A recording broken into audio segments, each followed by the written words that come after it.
So this changes the colors for an individual image, right? So if we come in here and we choose any of our colors from down here, go into the custom pad, right? Or we could just change it from the quick presets. We will change the color for this channel in this image only. If we want to change the colors for the experiment, right? There's a different way we're going to tackle this. When we build the experiment, when we're typing in our fluorophores, we can choose the color right then and there. Easy. If we want to change it after the fact, I can right-click on the channel here, like specifically on DAPI with the color, and it says rename, change color. And I can come in and I can change it again for this experiment. So let's say you're sitting here imaging for a while, and you want to grab a whole bunch of, colorblind-friendly images. You can change your channel profile color just like that, or you can go into the picker. So, okay, can I repeat to make sure I understand? So, if I change the color from this bottom after I took image, I'm changing the color only for that image I just took. Correct. If I want to change the whole set experiment, I want to change the color, I should go from... Yep. You have two different ways. So if you've already built an experiment and you just want to edit it, you can just right-click on the channel. If I turn more of these channels back on, I can right-click, rename, change color. So I can come in and say, all right, I want that to be, let's go with the cyan, right? Or whatever color we're calling that. Right-click, change color.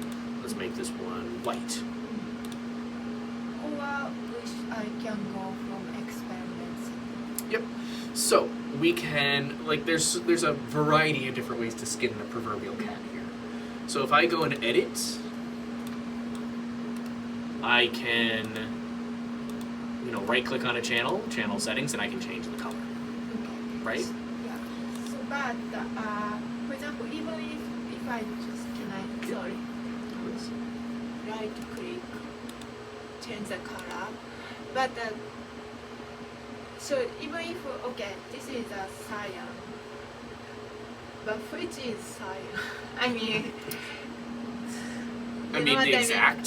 Yeah. So which color I should exactly?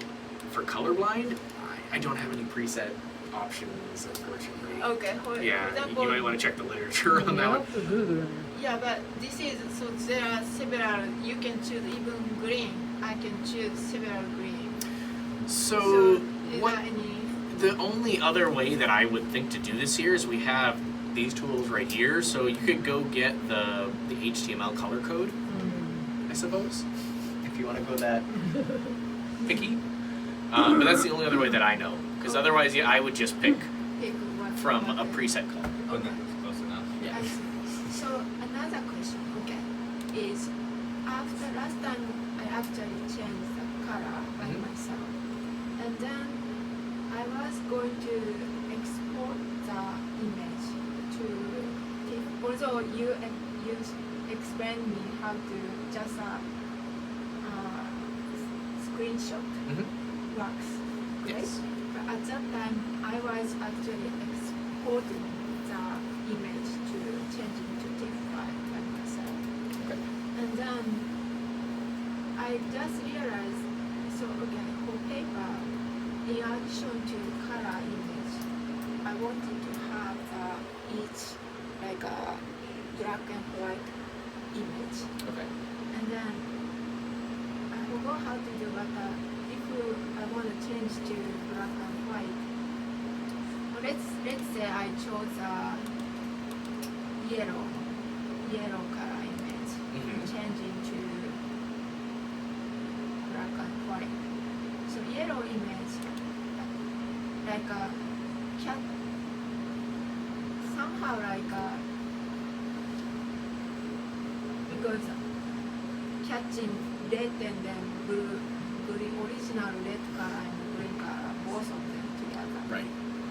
So and then if I cannot explain properly. For example, this is a yellow, this is a magenta, and then it should be only this but actually, if I change to black and white, it's like both images coming here. That usually means that you've chosen. So, in order to make multi-channel work perfectly, especially when you're trying to create like RGB images and then split them apart, potentially put it back together, if you choose non-pure colors, anything other than like red, green, blue, and white, you're gonna get mixes.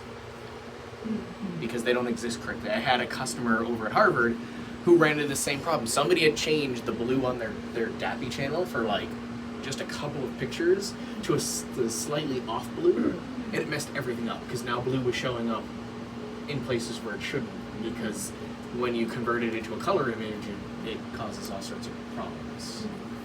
So when you're trying to save out images, what I would say is when you export, you want to make sure that if you like ND export to TIFF, make sure you choose like mono image for each channel, so that it doesn't pull any color data along with it. Okay, because so cyan is not a pure color, right? Cyan is a mix of other colors.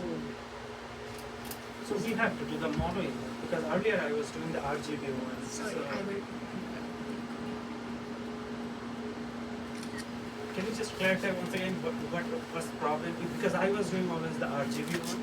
Yeah, if you take an image and you turn it into an RGB and then you try to split it apart, they're not pure channels anymore, right? Because if you think about it, when you look at an image that has multiple, red, green, and blue, and you're seeing any overlap, that overlap creates a new color, right? With scientific software that's designed to do the rendering kind of post data, it's showing you the implications of those colors real time, but not altering your data. As soon as you turn it into an RGB image, it's now saying how much of, let's say you have two objects on top of each other, red and green, and they create kind of an orangey, but there's like a range of oranges because the intensities are different. As soon as you kick that into RGB, it has to figure out what mix of red, green, and blue makes those pixels, and then it spreads them across the different channels. So RGB images for multi-channel acquisition are only for data display. So the second you save it as an RGB of any kind, right, or convert it, like anytime you snapshot, it's going to turn it in, it's going to destroy the multi-channel aspect of it. So you want to always have one data set that's the raw data. ND2 files are the best for that in many ways because they are raw data. They can be opened in Fiji. TIFF files are the next best because they're the next raw, but you need to make sure you choose like a multi-page TIFF because then they can be opened as well. And then for presentations and emails and things like that, RGB, JPEG, GIF, GIF, however you want to pronounce it, those are perfectly fine. But just remember, as soon as you transfer down to RGB, when you have any overlap, you're going to have colors spread across. Or if you have anything that's not a standard color. Like this other lab at Harvard, for some reason they have to convert them all to RGB. I don't get it. It doesn't make sense for the process they're doing. It's one of those things where they've been doing it for so long they can't change. But it causes anytime somebody changes a color in their channel setup, I get emails. So I wanna do like experiments setting, like I wanna keep original experiments, no one parts. Yeah, just make your own experiment. Yeah, and you name it something that makes sense for you, and then ideally nobody else is using your experiment. Right? You're all using your own experiments.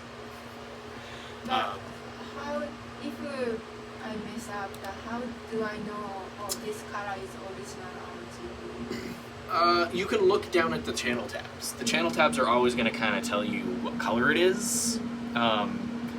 Unfortunately, I don't know if there's a specific way to be like, oh, that is pure, that is not pure, once it's kind of been taken. And you see this, because I don't think it shows you, like, I think unless you go into custom, you might be able to compare these values, I guess.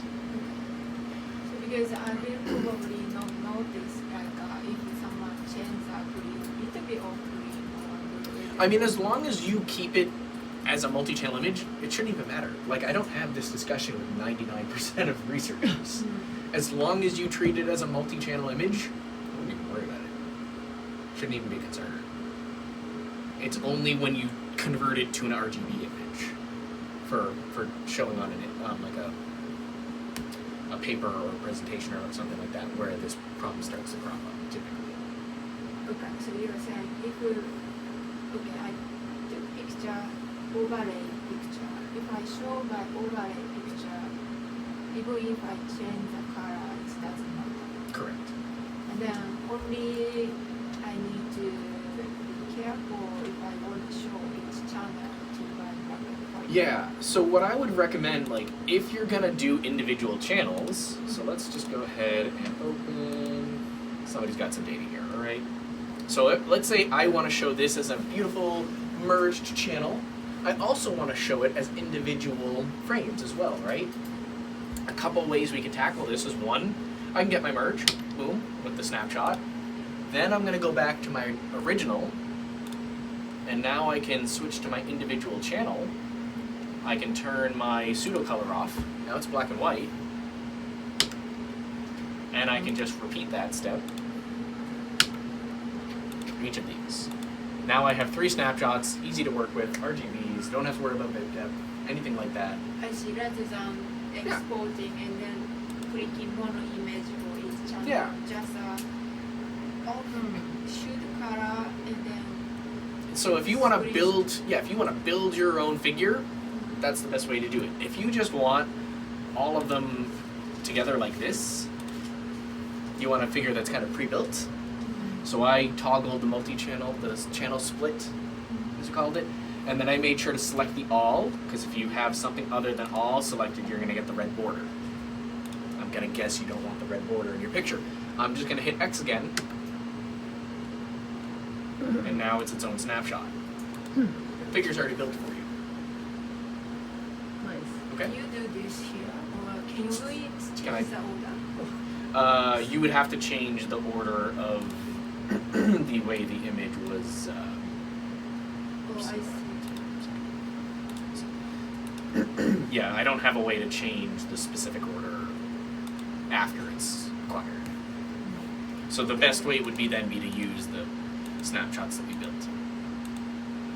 Oh, so you're saying so you cannot change the order because it's already. It was acquired like that. I'm sure there's some way, I don't know it off the top of my head. Okay. But if you want to build your own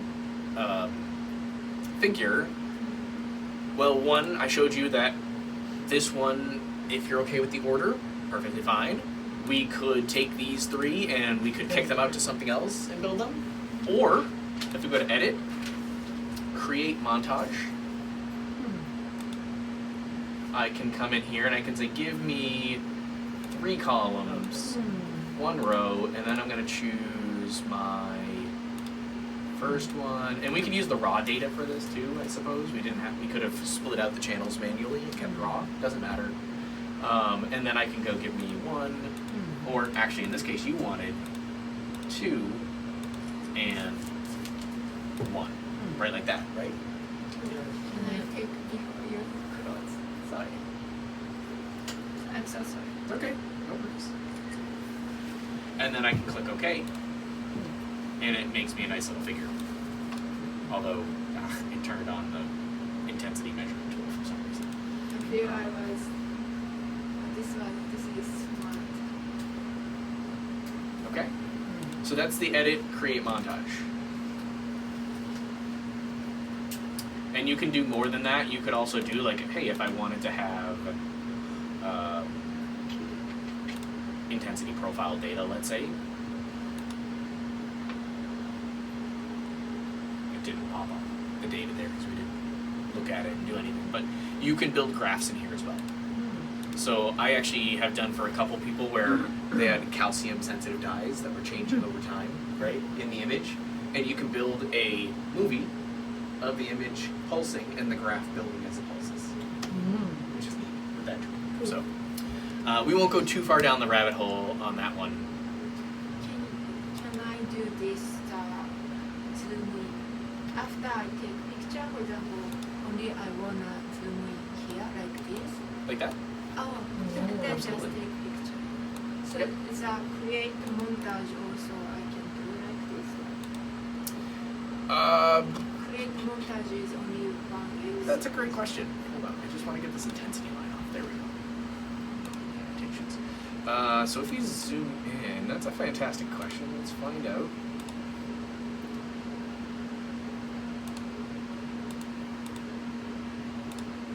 Yeah, you would have to snapshot, right? So you would have to come in, find the cell of interest, you know, let's say these two. They're kind of photogenic. And you would have to come in.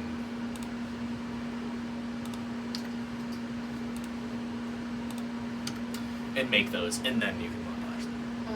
Yeah, the montage doesn't respect the zoom like the snapshot does.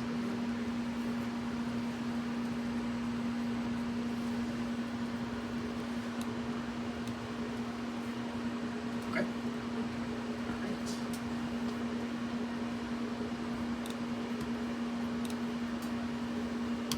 Okay, what else? Go ahead. Nothing.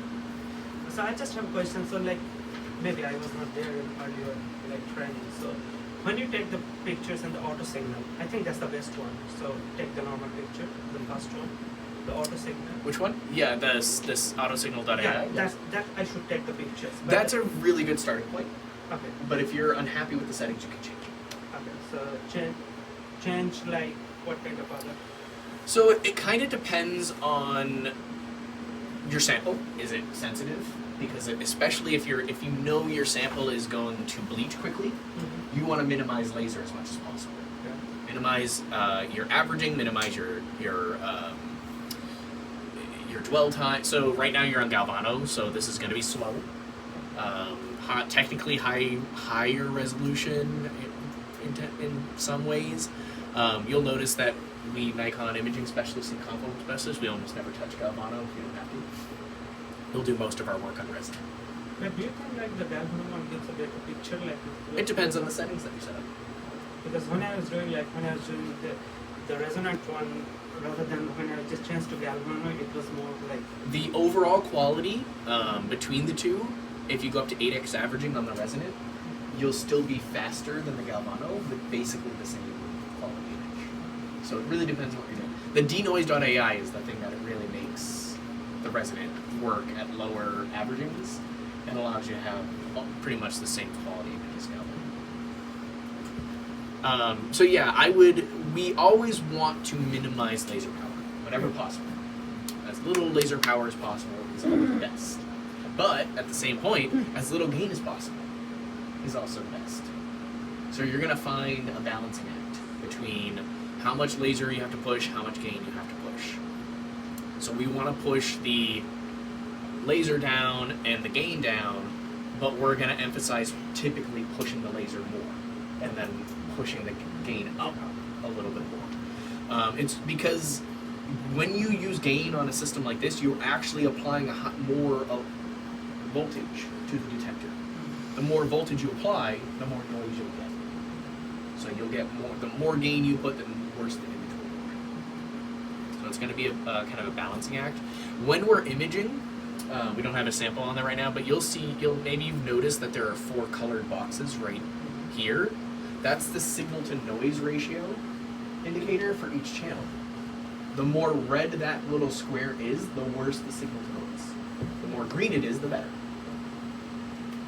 Especially running on, the live mode for AutoSignal.ai, they will always tend down towards the orange and red.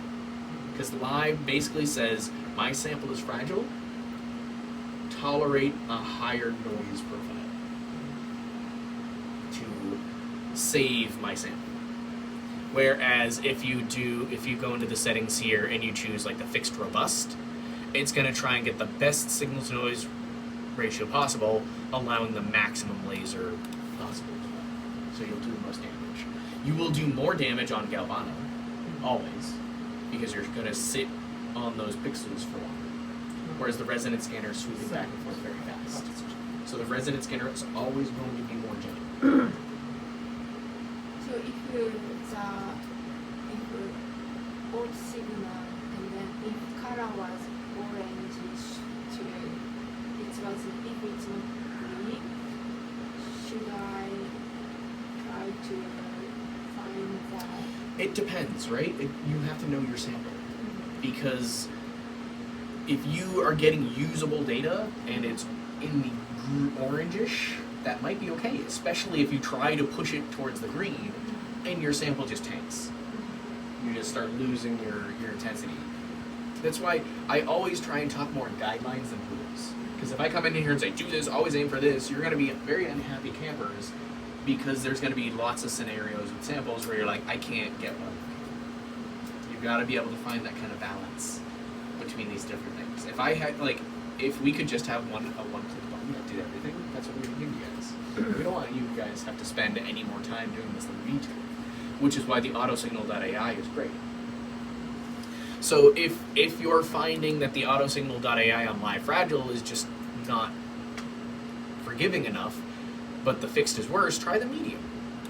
And if none of them work for you, then you're just going to have to kind of do it manually.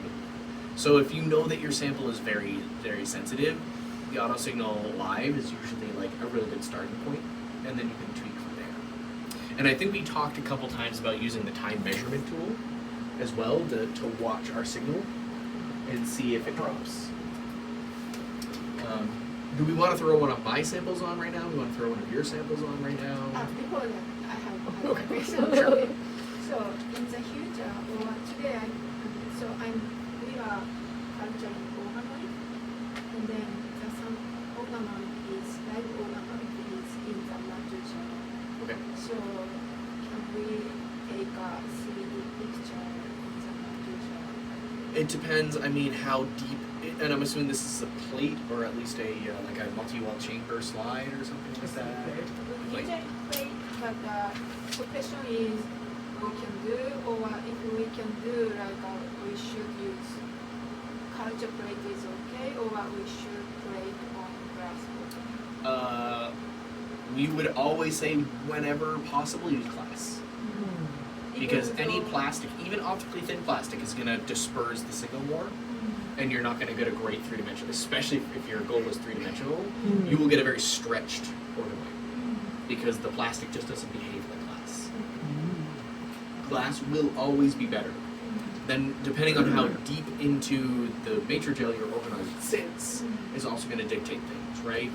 So, even if we wanna take just a picture to show the organoid morphology rather than fluorescent, it's probably 4x or 10x. okay.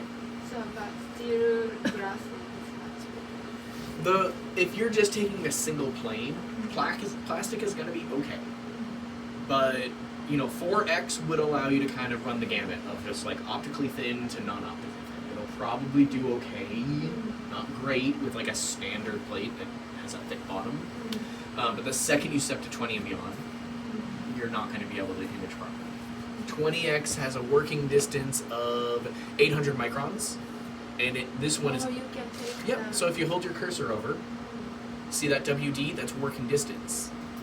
So the 4X has a 20,000 micron working distance. The 4X, the 20X has an 800 micron working distance. Did you do that right quick? Nope, it's a hover, just a tooltip. Yep. The 40X water immersion has a 610 micron working distance. And the oil 60 has 150 micron working distance. With 40 or 60, the likelihood that you'll even be able to get to your sample through a standard plate bottom is almost non-existent. You'll be pushing the plate up out of the sample. And what was NA? NA, Yeah, like so numerical aperture, aperture. is, okay. yeah, that's the resolution of the objective essentially, right? The angle of acceptance of the light. The wider that NA, the more rays of light you collect, the brighter the objective will be, the higher resolution the objective will be. You can't get over 1 without an immersion media of some sort. Alright, so like I have a fixed 3D some organoid sample.